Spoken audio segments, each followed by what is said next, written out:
was a complete and total waste of my time because the book was a complete and total waste of my time. And now I get to move on to the review that redeems everything. And that would be The Secret Keeper by Kate Morton. I love Kate Morton. She is one of my favorite authors. She is so smart. I love her plotting. I love her verbiage, her language. It's just so beautiful and so intelligent. This one is a book that I love to hate. I personally think this might be her smartest book. However, I can't stand some of the characters, or at least maybe one of the main characters, which is a good and a bad thing. It's kind of like you love to hate Draco Malfoy, you love to hate Snape, but they're still great characters. In this book, like all of our others, flips back and forth in time, flips back and forth between the present day and the 1940s. And in the present day, we have Laurel Nichols, who is a star. Her mother, Dorothy, is dying. And I gotta pause here and say, I read one review. All they talked about was how wrong the depiction of a dying woman would be, because they had worked with the elderly and the elderly would not keep secrets like this. On one hand, I completely understand where this reviewer is coming from because I like a good bit of realism. But on the other hand, The Secret Keeper is all about secrets. Dorothy has a secret. She has kept that secret for 60, 70, 80 years. I think it's 80 years by this point. So like, I understand why even on her deathbed, she's not talking about it. So it really bothers me when people glom onto one little detail, which I'm probably talking out of both sides of my mouth right now. But the point is not that she is an elderly woman who is dying. The point is she had a secret and she was going to take that secret to her grave. She was not in her twilight years ready to spill everything that happened to her in her youth to her children before she dies. In any case, Lorelai, when she had been 16, had witnessed her mother kill a man. And this had sort of formed Lorelai's, or not Lorelai's, this had sort of formed Laurel's life. It was so great because what you don't realize is how unreliable Laurel is, and you don't realize how unreliable Dolly is. And Dolly is Dorothy back in the 1940s, World War II, London, the bombings. With that said, where do I go from here? Because it is that unreliable narration that gives the book its steam. You don't realize it's happening because Morton is so smart the way she plants things and the way she makes it seem like everything is as it appears. A little bit more background is Dolly has big dreams. We meet her 16, 17. She's at the beach with her family. They aren't wealthy. They are blue collar at best. And every year they go to this beach. Her parents are painted as kind of hard-nosed, no nonsense, and embarrassing to her. She's at this beach and she's embarrassed about who she's with. She's embarrassed about where they are, and she's watching the glamorous people live it up. This particularly glamorous young woman who's maybe about Dolly's age loses her silver dress. The wind blows it away and Dolly catches it. Of course she's gonna return it, but first she's like try it on and do all that kind of stuff. At this point we meet Jimmy, who is Dolly's boyfriend. As far as I can tell, nobody knows about him, and he is equally blue collar, if not even lower down on the totem pole, and he wants to be a photographer. And he tells her, hey look, I'm going to be a war photographer. I'm going to London. I'm going to save money. I'm going to set up a life for us. She then ends up following him to London and living, because at that time, people would open up their homes to women or maybe even men, particularly women. And so she was living in this grand manor house with Lady Gwendolyn, and she was Lady Gwendolyn's girl. So she basically took care of this rich old woman's needs.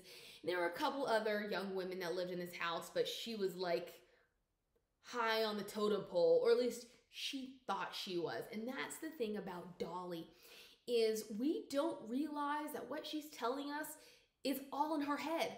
She has this great ambition about who she's gonna be, what her station in this life is gonna be. I think the point is she's a narcissist.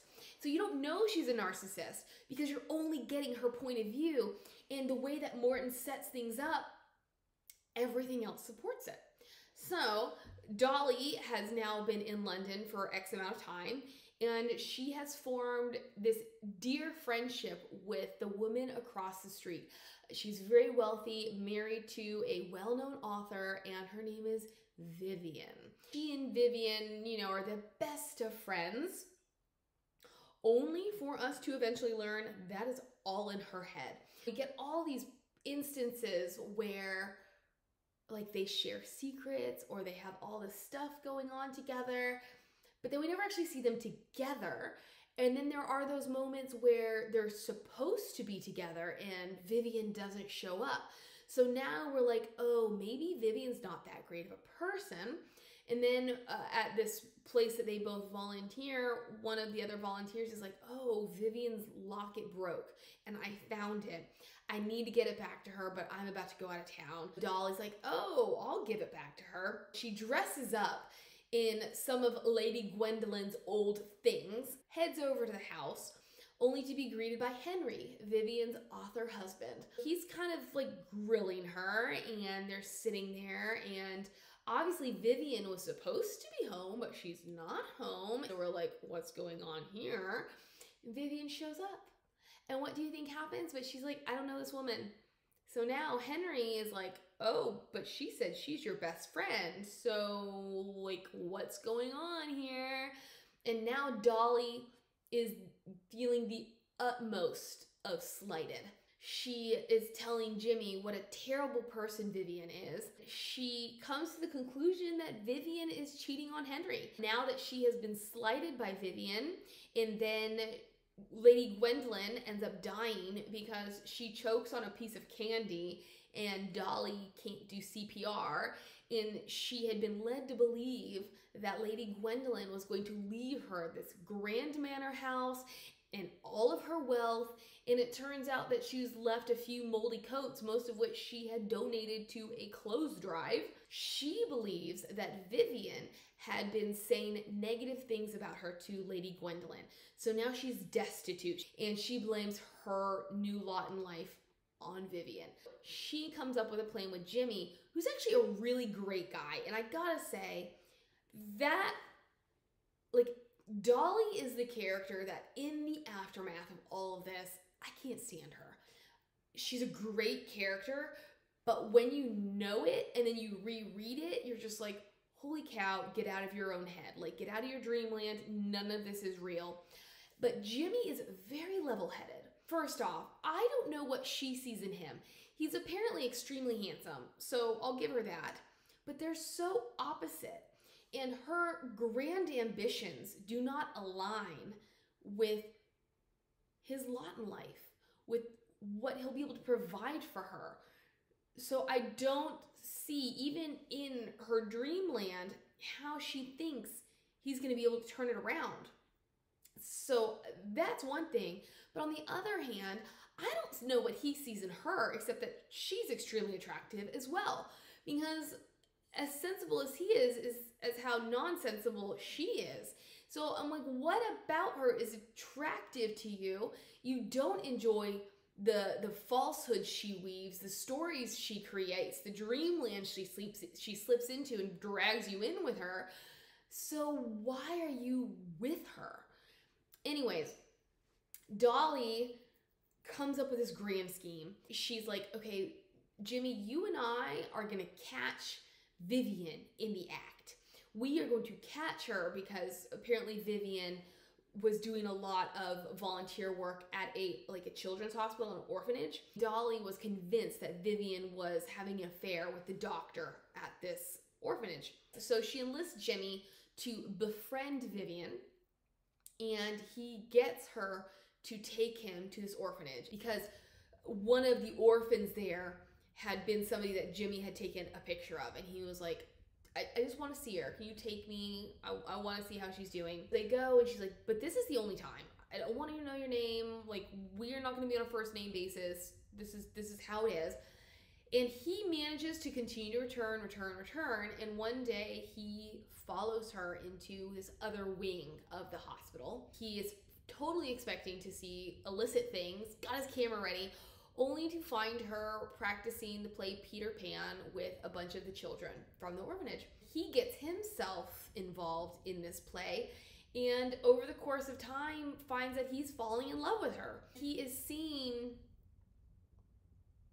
Dolly's negative characteristics, and he's wondering, is she the one for him, or maybe Vivian is the one for him? We kind of switch over to Vivian, and early on in the novel, we are led to believe that Jimmy dies, that he hit by a bomb or something. And so this is the point where Vivian finds Dolly at the boarding house she's living at. She's like, Jimmy's not coming. You need to get out of here. It's not safe. We are led to believe a bomb falls and Vivian dies, and Dolly does manage to get out, get to the countryside. At this point, this is where she starts working at an inn, and when the innkeeper's son comes home from the war, they fall in love, then get married, they have Laurel and all of their children.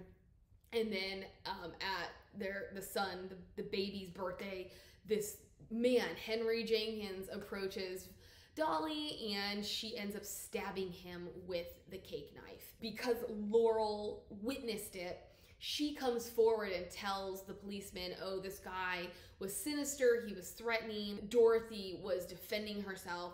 And so it's all of this present day stuff that you're seeing compared to the past, where you're like, how are Dolly and Dorothy the same people? Because Dolly is so materialistic and self-centered and flippant. How can she possibly be this kind, warm, genteel mother who raised these children in such a loving environment? And that's when Morton's basically sleight of hand comes in, because we're given facts and figures. At one point, Laurel tracks down this psychiatrist suspected Dolly of suffering from narcissism, and the only way that you could basically like turn that corner is if something traumatic happens to you. So now she's like, okay, so something in the war, losing Jimmy, the love of her life, is what made her turn that corner. So it's really, really interesting how everything is right in front of our eyes, but it's not. In any case, what happens is on the day of the play, Dolly arrives. She, unbeknownst to Jimmy and Vivian, catches them in a very intimate moment. She then meets up with Jimmy, who has tried to propose to her, and she tells him no. And then when her circumstances change, she comes back to him and she's like, oh, I'm so sorry. I should have done it when you asked, blah, blah, blah, blah, blah, blah. And this is how we're going to have the money to set up our lives, is by blackmailing Vivian. Because if we get a picture and we threaten to out her, to send it to her husband, because she's the one with the wealth, it's not her husband, it is she, then she will pay us whatever we want to go away. So she meets up with Jimmy and she's showing him this photo. He's like, no, because Vivian had received a phone call from that doctor, and the doctor told her basically what was going on. So she's extremely hurt by Jimmy, and she comes to him and she's like, look, here's a check. Thanks for all you've done, blah, blah, blah. So it's her way of giving them the money without telling him that she knows what their plan had been. So he is like, but we got this check.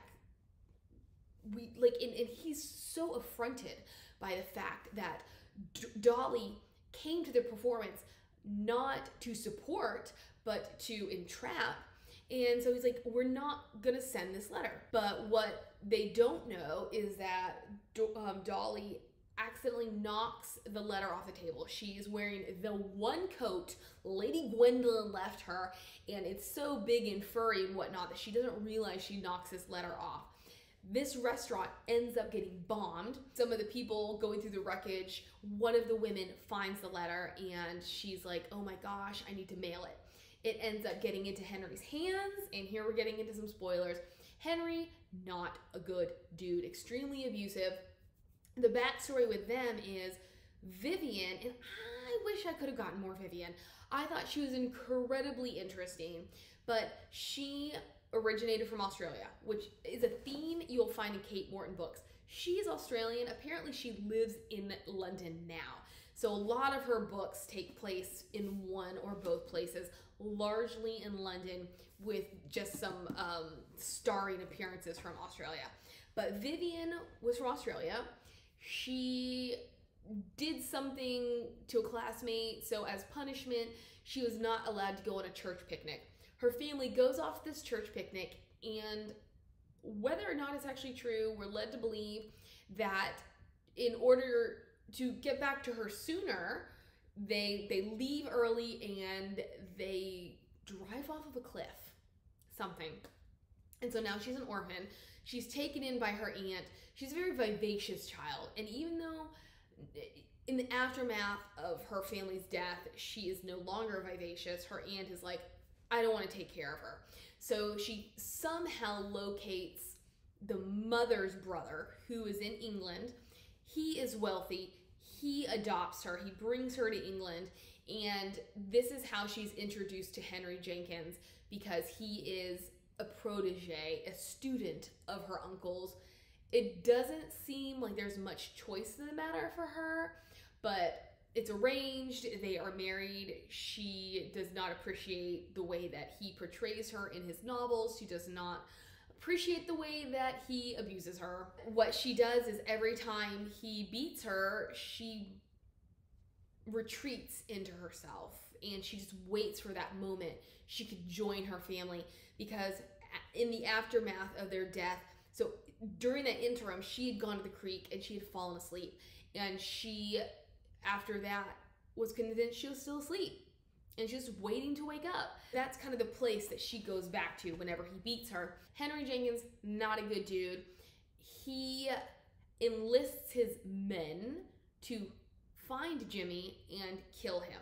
This is actually what has brought Vivian to Dolly's boarding house in that instance early on in the novel. Is she has come because Dolly had put her address on it as well. And she's like, these guys are gonna come after you. You have got to get out of here. Jimmy is dead. He's not gonna come. You need to leave. And then, biggest spoiler of all, bomb hits. Guess who didn't die? Vivian. Dolly is the one who died, and Vivian wakes up, is mistaken identity. So the landlady, poor enough eyesight, poor enough conditions, believes that she, Vivian, is Dolly. And Vivian's like, I'm gonna take this and run with it. So she assumes Dolly's identity. She takes her possessions, she heads off to that inn, and that's when she meets her husband and lives happily ever after. Slight caveat here, Dolly's family has died. Apparently they were killed in a bombing, even though they lived in the countryside. I guess somehow they couldn't escape that kind of trauma either. So there's nobody to dispute this.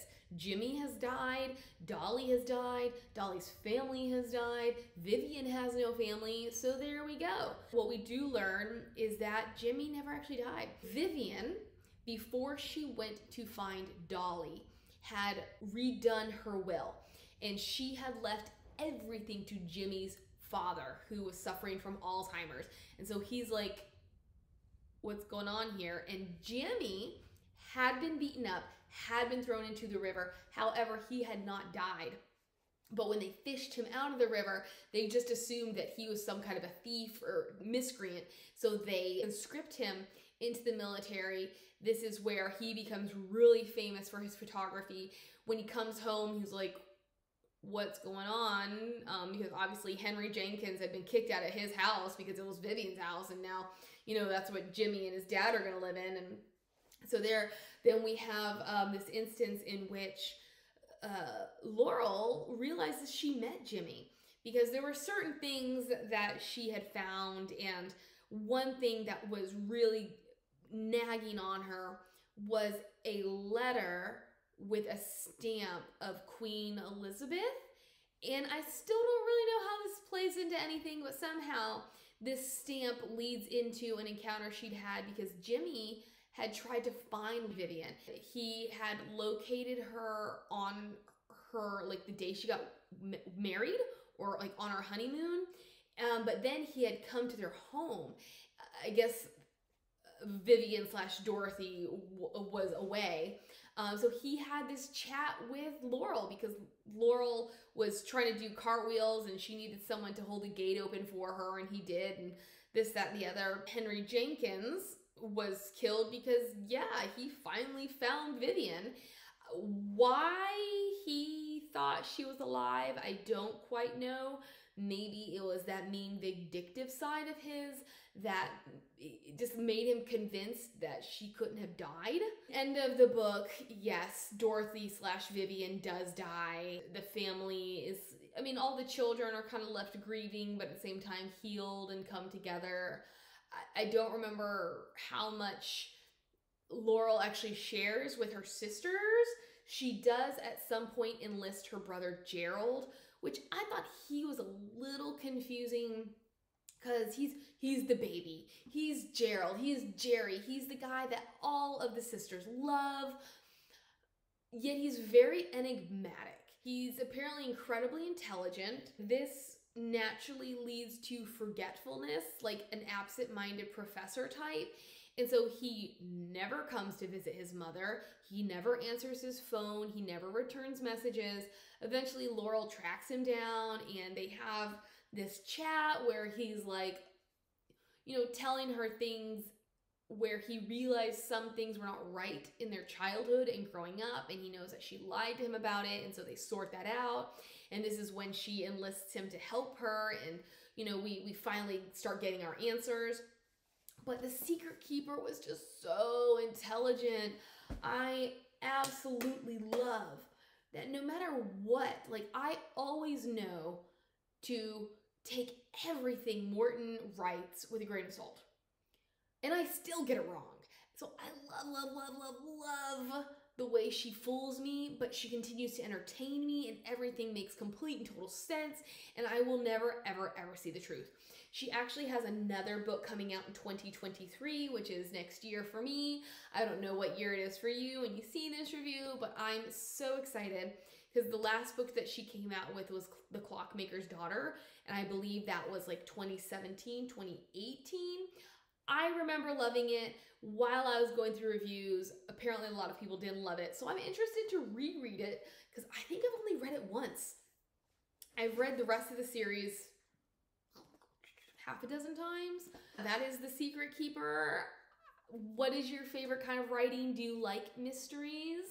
I find that I really do. If there's anything left out, which I'm sure I've left so much out, because her plotting is so intricate. Like, if she could be my mentor, I would be so happy, even though I write completely different genres. But if she could teach me how she plots, like, I cannot wrap my mind around the intricacies of what she does. I would be the happiest clam. Anyways, hope you have a great day, and I'll see you later. Bye.